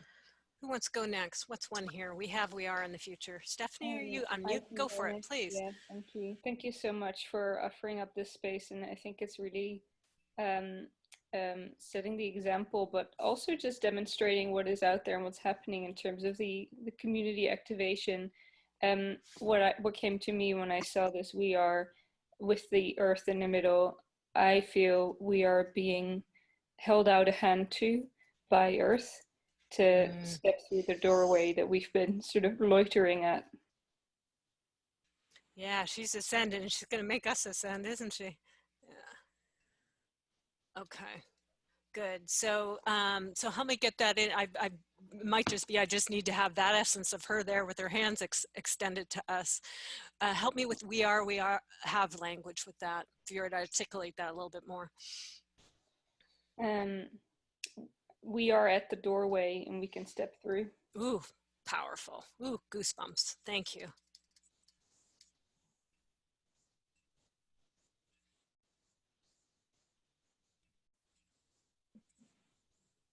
Good. Who's next? Hey, Christina. Oh, go ahead, Debbie.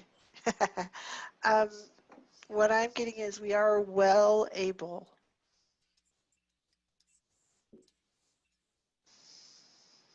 We're well able. Tell me a bit more. We have the resources, the compassion, the community, the ability to come through this. Okay, beautiful. Thank you. Debbie, you're sensational. That's the essence of what I was going to say. The thought I had was we are in this together and we have the skills that we need.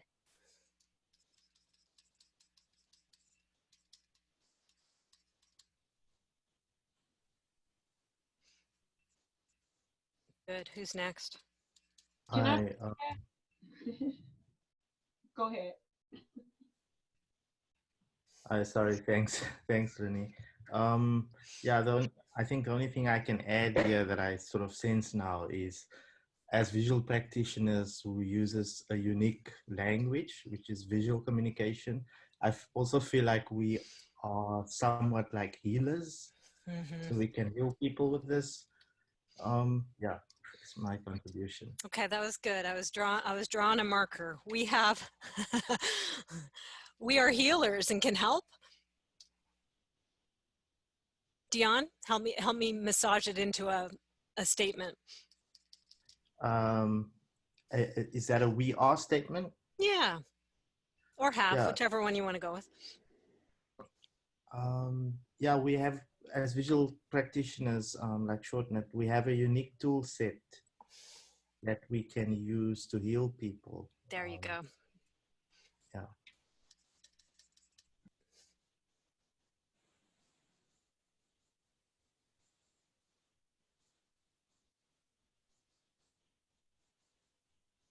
Okay, thank you. Who's next? I have one. We have a unique, we're in a great age for technology right now, to be able to have Zoom meetings and to talk to people from across the globe and to share our concerns and to really have community.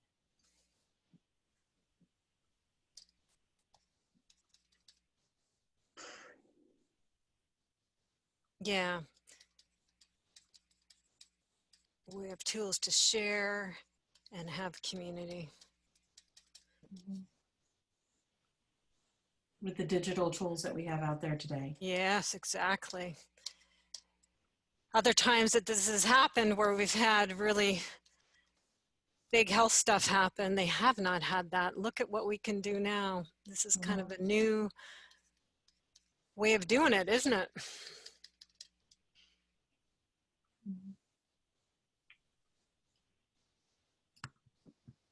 Okay, next. I wanted to add some. We'll get one in there. That's Bianca. And then whoever was coming on the heels there, you'll go after. Please, Bianca. Yeah, I was thinking about the fact that all this situation could be like a catalyst for a new way of working. And actually, this is indeed connected with what Mary said before me. I had many times the feeling that clients are not so open to remote working, and I don't know. Maybe after all this time, they will have another feeling about it. Might not spell catalytic event, right? But I'll spell check later. We have a new way of being thanks to the catalytic event of the virus, I guess, huh? To say it bluntly. Did I sum it up enough for you, Bianca? Anything else I can add? Yeah, it's fine. Thank you. Okay, good. Let's keep going. Don't let the circles inhibit you. If there's more, let's get everybody on the board. We can keep going until we got everybody.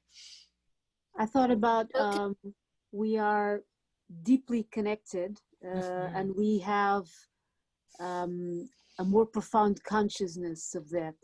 Yes. I don't know if it makes sense. But I see ourselves in the future like that, deeply connected and more aware. We have a higher, a deeper consciousness of that. Yeah, more profound awareness of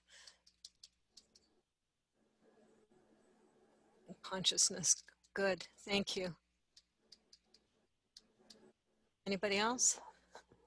I wanted to put out there a new we statement, so we share.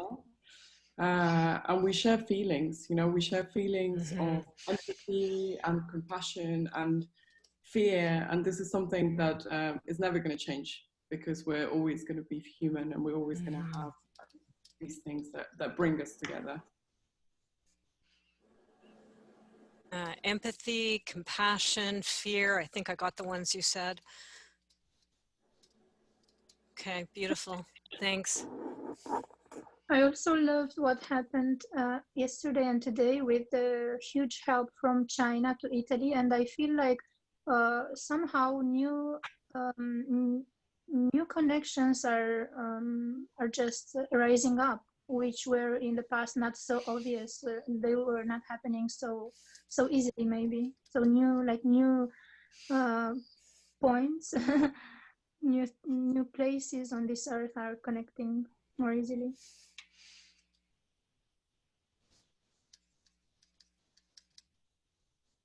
New connections of support. Okay. Have emerged. Okay. Anybody who hasn't gone on who wants to? I have one, Lindsay. Mm-hmm. You know, having heard all of these, I feel like, you know, and having taken the time out of today to talk with all of you, I think, you know, that we're primed to meet this head on. And I think we're being really proactive versus reactive. And I think, you know, for me, that's a new state of being. Sometimes as a leader, I tend to be a little bit reactive in the position that I play. So I'm very excited to step into this and, you know, wherever it takes us. You know. You're stepping up to a new way of being. It's evoking something out of you, which is really good. Yeah. Whew, goosebumps. I also have one. Please. Is not just we have certain things, but we know that we have enough. So because we've been living in a state, most of us, in the feeling of not having enough, not being enough. Scarcity. Mm-hmm. Yes. So we know that we have enough. Mm-hmm. Beautiful. And in a more responsible and generous way. Good words. Responsible and generous. And back to the whole, this whole globe. We are practicing self-compassion.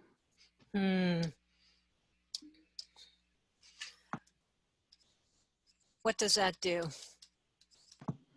Allows us to be compassionate to others. And what does it do inside you?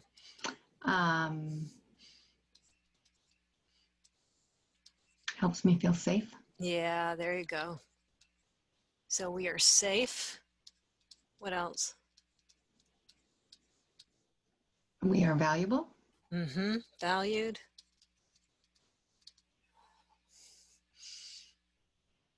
How about cared about, loved? I mean, if we're really cared about was coming to mind. With that connection to ourselves, we're being present for ourselves, right? Yeah. Cared, loved. Yeah, beautiful. And that goes along, to me too, with Kata's comment, like we are enough. Mm-hmm. Yeah, it's really getting down to that core level again, down to that root. Safety, plenty. Everything's okay here. Good. Going once, going twice. Did we get everybody who wants to play?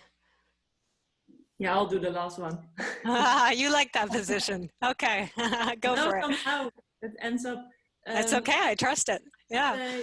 I would say, yeah, trust it. I would say we are, period. We are, what was it? Period. Dot. We are, period. We are. Yeah. Yeah. Nothing else to add. I'm going to write it right on here. We are. Yeah. There's that groundedness. Okay. I think that's a wrap. Thank you so much. What again, an honor. It's moving on us. We don't know what's going to happen, but we have each other. We've got community.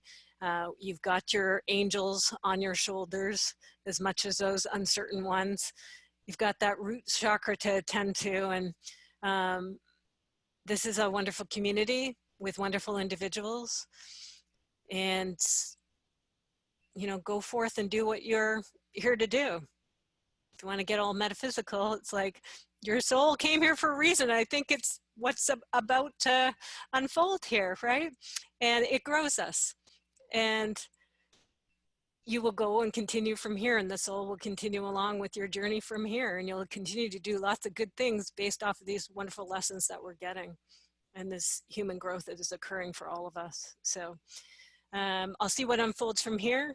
If more people want to do more of this again, I'm happy to keep going with this. I'll just kind of be watching and responding, and I'll see what my higher self kind of tells me to do, but it told me to do this, and I'm really glad I did. It's been a pleasure. And what a good use of me, right? Is showing to me, boy, I'm ready now to hold this kind of conversation. And it feels really good, as challenging as the stuff's going on. So thank you for the raising of the vibration within me and hopefully within all of us. And people will be listening to this recording, same thing to you. And I wish you all the best where you're planted and with what you're doing and what your individual piece of the puzzle is. So be well. Take care, everybody. Bye.